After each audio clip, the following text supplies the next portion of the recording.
Hello, नमस्कार, crossroads of knowledge channel में आपका फिर से बहुत स्वागत है। आज का टॉपिक हम लेके आए हैं डेस्परेशन और स्पेशली डेस्परेशन इन रिलेशनशिप्स के ऊपर। यानी कि जो एक रिश्ते के लिए बहुत ज़्यादा डेस्परेशन हो जाती है। और मैं ये बता दूँ, मैं ये इसलिए बोल रही हूँ, मैं ये इसलिए बना रही हूँ एक्चुअली वीडियो, क्योंकि मैं भी इसी नौका में एक टाइम पर सवार थी। और अगर आप भी इसी नौका में सवार हैं, तो आपके लिए शायद थोड़ा-सा अच्छा आपको बेनिफिट मिल जाए इस वीडियो को देखने के बाद। चलिए शुरू करते हैं। Desperation for a relationship, okay. क्या आप एक रिलेशनशिप में जाने के लिए डेस्परेट हैं? क्या आपको लगता है कि हाँ, मुझे अब एक बॉयफ्रेंड, गर्लफ्रेंड या फिर एक हस्बैंड या फिर एक वाइफ चाहिए? तो क्वेश्चन ये है कि आपको क्यों चाहिए? अब ये क्वेश्चन मैं इसलिए आपको बोल रही हूँ पूछने के लिए, क्योंकि मैंने भी ये क्वेश्चन खुद से पूछा कि क्या मुझे सच में चाहिए या फिर मैं सोसाइटी को देख-देख के ऐसा कर रही हूँ? क्योंकि मैक्सिमम टाइम हम लोग सोसाइटी के नाम पर ही ये सब करते हैं। या फिर हम लोग कुछ ज़्यादा ही कोरियन ड्रामास देख लेते हैं, या फिर बहुत सारी पुरानी हॉलीवुड की मूवीज़ देखते हैं। नई वाली मैं नहीं बोलूँगी, पुरानी वाली ज़्यादा अच्छी थी। प्लस हम बॉलीवुड देखते हैं भर-भर के। अगर आप भी 90s वाले बच्चे हैं, तो ऑब्वियसली आपने देखी होंगी शाहरुख खान, सलमान खान, आमिर खान, ओहो हो! रोमांटिक भर-भर के। और आज भी बॉलीवुड रोमांटिक ही प्रोड्यूस कर रहा है। सॉरी टॉपिक से भटक गए। हम तो डेस्परेशन के ऊपर थे, हम कहाँ बॉलीवुड को बैश कर रहे हैं। तो अगर आप भी ऐसे ही बंदे हैं जो डेस्परेट हैं बहुत ज़्यादा, तो मैं आपको बता दूँ, कई बार हमारा जो डेस्परेशन है, वो उनका सोर्स यही होता है। मतलब जो ये तो सोसाइटी होती है, जिनको हम देखते हैं कि हाय भई उसका भी एक रिलेशनशिप है, उसका भी रिलेशनशिप है, इसकी शादी हो गई, इसके 4 बच्चे हो गए या इसके 6 बच्चे हो गए या जो भी एक्स वाई ज़ेड। तो हम थोड़ा बहुत तो हम उस वजह से इस बारे में सोचते हैं। दूसरा, हम अपने लिए भी सोचते हैं कि शायद हम अकेले मर जाएँगे, हमारा क्या होगा?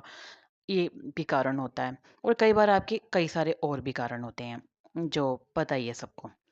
तो अब ऐसा है कि एक्चुअली में कारण, मतलब ज़रूरी आपको लगता है कि इन कारणों की वजह से आपको शादी करनी चाहिए या आपको एक रिलेशनशिप में जाना चाहिए?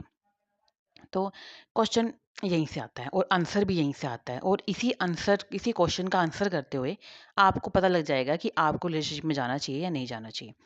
और मैं बता दूँ, डिस्क्लेमर पहले ही बता दूँ मैं, कि मैं अगेंस्ट नहीं हूँ इस चीज़ के। अगर आपको कोई पार्टनर चाहिए या आप पार्टनर के साथ आपको शादी करनी है या कुछ भी करना है, तो ठीक है, आप करिए, इट्स नॉट बैड। ये बिल्कुल भी बुरी बात नहीं है, ये अच्छी चीज़ है। पर क्वेश्चन ये आता है कि जब आप पागल हो जाते हैं किसी चीज़ के पीछे या किसी ह्यूमन के पीछे या फिर किसी रिलेशनशिप में जाने के लिए, फिक्शनल रिलेशनशिप में जाने के लिए, तब क्या सिनेरियो होता है? ऐसा मैक्सिमम टाइम ऐसा होता है कि हमने किसी ना किसी को देखा होता है, या फिर हम सोचते हैं कि यार यार देखो इसका सब कुछ अच्छा है, बस हम रह गए ज़िंदगी में पीछे। कई बार तो हमारा जो मेन रिलेशनशिप में जाने का कई कई लोगों का जो कारण होता है वो यही होता है। उसके बाद कई लोगों का कारण ये होता है कि घर वाले बोल रहे होते हैं तुम बूढ़े हो गए हो, तुम शादी नहीं कर रहे हो, तुम अकेले मरोगे, या ये चीज़ें हो जाती हैं। कई बार अकेले रहने का फ़ियर भी होता है कि हम अकेले रह जाएँगे, मतलब अकेले रहेंगे, कैसे जिएँगे?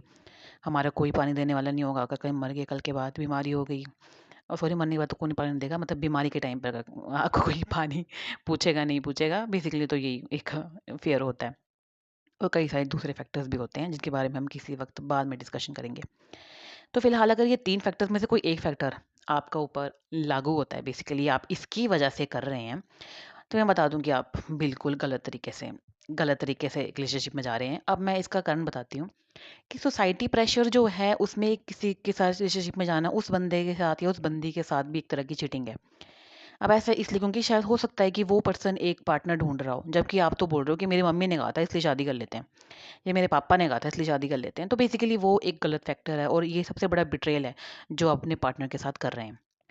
दूसरी चीज़, अगर जैसे कई फाइनेंशियल रीज़न्स की वजह से भी किसी के साथ चले जाते हैं, और वो तो देखा जाए तो बिल्कुल ही गिव एंड टेक हो जाता है कि अ, फाइनेंशियल रीज़न्स तो एक बहुत ही घटिया तरीका है किसी के साथ जुड़ने का, और अगर जुड़ रहे हैं तो फिर जय माता दी।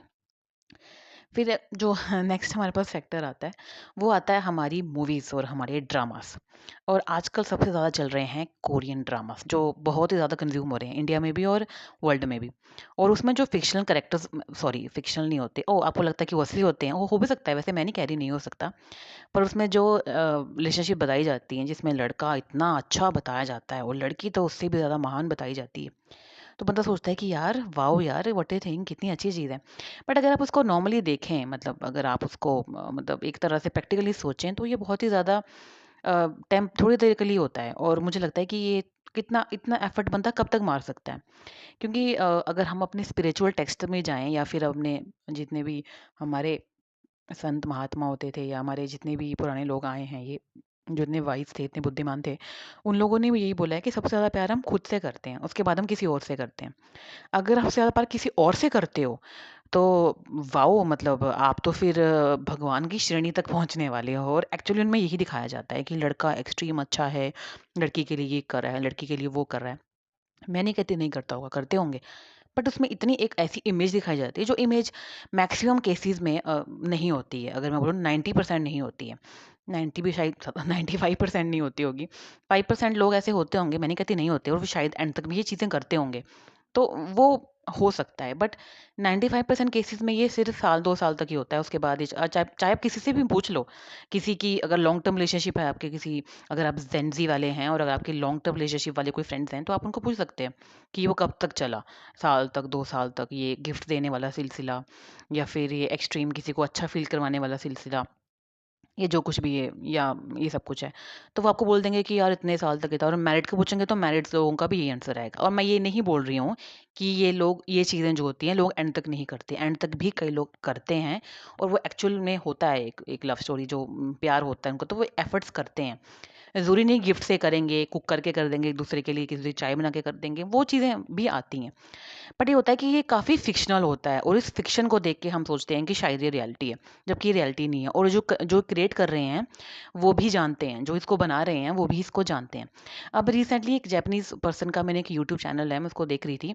तो उस चैनल में ये दिखाया था कि जापान में हाई स्कूल में बच्चों को रिलेशनशिप्स उनकी डेवलप होती हैं, और वो बहुत खुशी से एक-दूसरे से गले मिल रहे थे। ऐसा कुछ वीडियो था, जिसमें ये बताया गया था कि जापान में ऐसा होता है।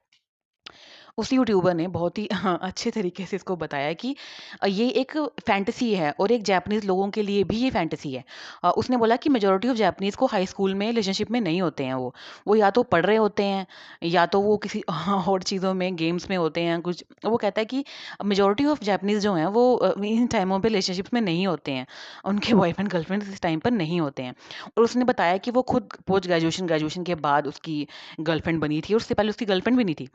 तो ये जब जो वो कह रहा था कि जिसने ये एनीमे बनाया है या जिसने ये सीरियल बनाया है, वो पर्सन खुद ये फैंटेसी करता होगा, काश मेरा भी हाई स्कूल में कोई रिलेशनशिप होता, कोई लवी-डबी वाला रिलेशनशिप होता। तो ये उस बेचारे की भी क्रिएटि उसकी फ़िक्शन है, उसकी बेचारे की भी फैंटेसी है ये, और वो शायद अपनी फैंटेसी कोई उस ड्रामा के थ्रू या उस एनीमे के थ्रू आपको बता रहा है। तो आप समझिए कि जो बनाने वाला है शायद वो भी इस चीज़ को फैंटेसाइज़ कर रहा है। तो ये एक्चुअली में कितनी है, कितनी नहीं है, हो सकता है, हो भी सकती है। मैं नहीं कह रही नहीं हो सकती। 1 2 1-2% हो जाएगी। बट वो एक्चुअल में है कि नहीं है, वो तो वो जापानीज़ लोग ही बता रहे हैं अपने मुँह से, और उसको पूरी तरह से वो बता रहे हैं कि वो खुद सिंगल थे जब वो उस स्टेज से निकले थे। और मेजॉरिटी ऑफ जापानीज़ ये बोलते हैं। तो मैं कह रही हूँ कि ये चीज़ किसी की फ़िक्शन है, किसी की फैंटेसी है जो वो आपको बता रहा है। और मैं नहीं कह रही बुरी फैंटेसी है, बहुत अच्छी फैंटेसी है एक्चुअली, बहुत अच्छी होती है, और देखने में बहुत मज़ा आता है उसको, मैं भी देखती हूँ। और सच बताऊँ तो उसको देख के बंदा सोचता है, हे भगवान! वॉव! बट हम सब at the end, at the back of the mind मैं भी जानती हूँ, और at the back of the mind आप भी जानते हैं कि ये कुछ एक्सट्रीम है। तो मैं सिर्फ बॉटम लाइन ये है कि आप डेस्परेट ना हो रिलेशनशिप्स के लिए, डेस्परेट ना हो किसी बॉयफ्रेंड के लिए, किसी गर्लफ्रेंड के लिए, किसी मैरिज के लिए। डेस्परेशन इंसान को ले डूबती है, और ये मैंने बहुत ज़्यादा केसेस में देखा है। और मैं भी किसी टाइम पर इसी बोट में थी, और मैं बता रही हूँ आपको कि थैंक गॉड कि उस टाइम पे मैं मुझे समझ आ गई, और मतलब मैंने मैंने ये चीज़ें नहीं, मैं रिलेशनशिप में नहीं गई, और बहुत ही अच्छी चीज़ हुई। और सच बताऊँ तो मैं आपको बोल रही हूँ, अगर आपको भी नहीं ऐसा हो रहा है, तो आपके साथ भी अच्छा हो रहा है। बेसिकली आपको कोई बेटर पर्सन मिलेगा। अब आपको क्या करना है? अब आपको लगता है कि नहीं, आप बॉय क्रेज़ी हैं या आप गर्ल क्रेज़ी हैं, मतलब एलजीबीटी वालों के इंक्लूडेड। तो मैं आपको ये बोलूँगी कि पहले तो खुद से प्यार करो। खुद से प्यार करना बहुत ज़्यादा ज़रूरी है। और मैं इसलिए बोल रही हूँ कि मैं भी खुद से प्यार नहीं करती थी, और इनफैक्ट अभी भी कई बार मैं खुद से हेट करती हूँ। तो मैं अपने को फिर से वापस लाती हूँ कि नहीं यार, आई लव माई सेल्फ यार, मुझे मुझसे प्यार है। चाहे मैं मोटी हूँ, चाहे मैं छोटी हूँ, चाहे मैं काली हूँ, चाहे मैं गोरी हूँ, मैं जैसी भी हूँ, मैं ठीक हूँ, मैं अच्छी हूँ। और अपने आप को रोज़ बोलो कि यार मैं बहुत अच्छा हूँ, मैं बहुत अच्छी हूँ, ठीक है? इससे ये होगा कि आपको थोड़ा-सा कॉन्फिडेंस आएगा अपने ऊपर, और आपको लगेगा कि यू डिज़र्व एवरीथिंग। और इससे ये होगा, जब आप खुद से प्यार करोगे तो अपना उस प्यार को आप बाहर नहीं ढूँढोगे, आप अपने अंदर उसको ढूँढोगे।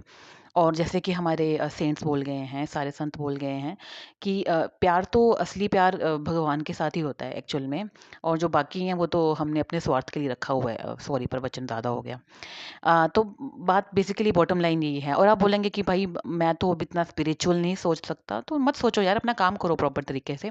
और एक हॉबी बनाइए, अपनी कोई भी हॉबी रखो, कुछ भी करो यार, ड्राइंग करो, डांस करो, गाना गाओ, बाहर घूमने जाओ, किसी रेस्टोरेंट में खाना खा लो अगर पैसे हैं तो, और अगर नहीं है तो खुद घर में बनाओ यार, घर में सब कुछ पड़ा होता है। और अगर ये सब भी नहीं कर सकते हो, अगर लगता है तुमको कि तुम्हें गाना तुम फटे ढोल की तरह गाते हो, या तुम्हें नाचना नहीं आता, या तुम ऐसी चीज़ें नहीं कर सकते हो, तो रीड करो, कुछ अच्छा सा किताब ले आओ, कोई बढ़िया सी किताब ले आओ, ढंग की लाना, बेढंगी किताबें मत लाना, अच्छी किताब लाओ, बहुत सारी रिकमेंडेशन आपको ऑनलाइन मिल जाएंगी। आजकल तो ऑडियो सीडीज़ भी आती हैं, पता नहीं क्या क्या चल गया है आजकल, वहाँ से भी आप किसी की बुक की समरी सुन सकते हो, ये सब कुछ भी सुन सकते हो। बुक पढ़ने से ही होगा, आपको रीडिंग हैबिट बनेगी, आप इंटेलेक्चुअल थोड़ा सोचोगे, आपका माइंड किसी जगह फोकस करेगा। जाओ जिम जाओ, थोड़ी फिजिकल एक्टिविटी करो।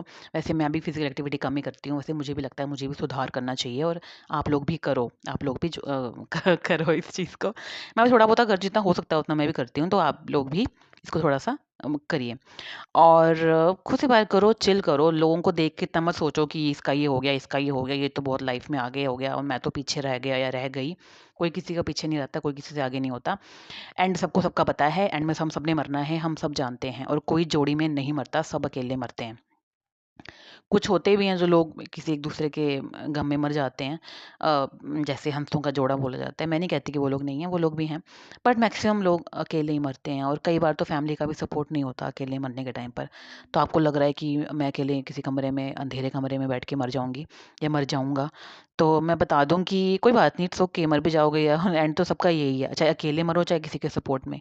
इनफैक्ट अकेले मरोगे तो बेटर रहेगा, मोह माया कम होगी साथ में किसी के मरोगे तो उनके साथ ही माया जुड़ी रहेगी। तो चिल करो, लाइफ इतनी बड़ी नहीं है कि इसको इतना सीरियसली लिया जाए। ठीक रहो, अच्छे से रहो, अपनी हेल्थ का ध्यान रखो, अपना ध्यान रखो, और टेंशन मत लो किसी भी चीज़ की। डेस्परेट होकर किसी रिलेशनशिप में मत जाओ, मत जाओ, मत जाओ। जब तुमको लग रहा है कि तुम हाँ वाइज हो, और तुमको लग रहा है कि तुम डेस्परेट नहीं हो एक्चुअली, तब रिलेशनशिप में जाओ।